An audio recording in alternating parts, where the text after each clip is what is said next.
و جمله جهان گشت معطر از بوی خوشی لاله و ریحان و صنوبر. خوشبختانه امروز مردم شریف ناحیه رودکی نوروز عالم افروز را با تمام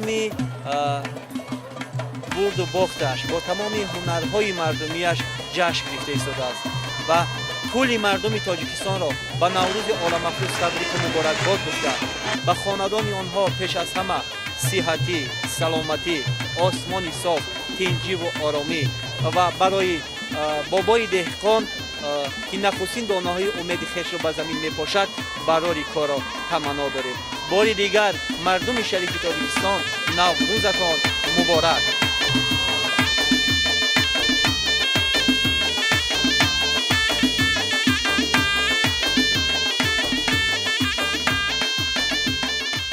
بزرگی همیشه در سرزمین تاجیکستان عید باشد، عید نوروز باشد، استقلالت باشد، استقلال خواه باشد.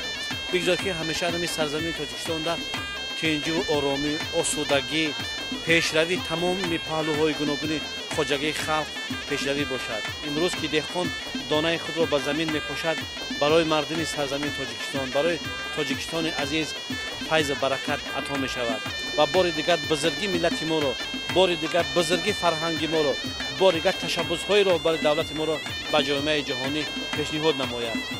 خب بار دیگر نوروز تاجیکستان به همه جهانیان، علل خصوص به مردم بیرون از کشور تاجیکستان، به همه تاجیکان جهان تبریک مبارکباد میگم.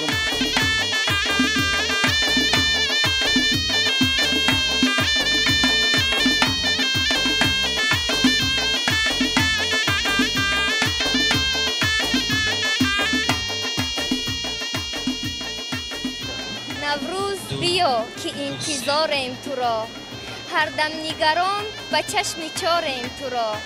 باز آی به ملک ما که هر پیر و جوان دوستدار و همیشه پزمانیم تو را.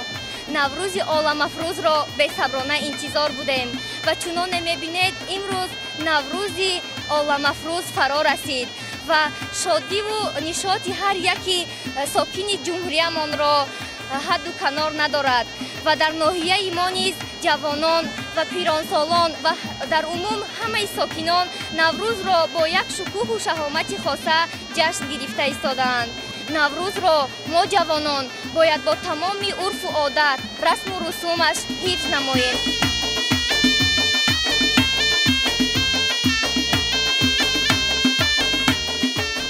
نوروز دیار آمد، پیغام بهار آمد، در موسم کار آمد، نوروز مبارک باد.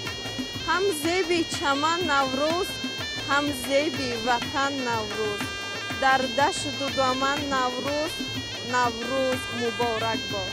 هر روزتان نوروز باد، نوروزتان فیروز باد.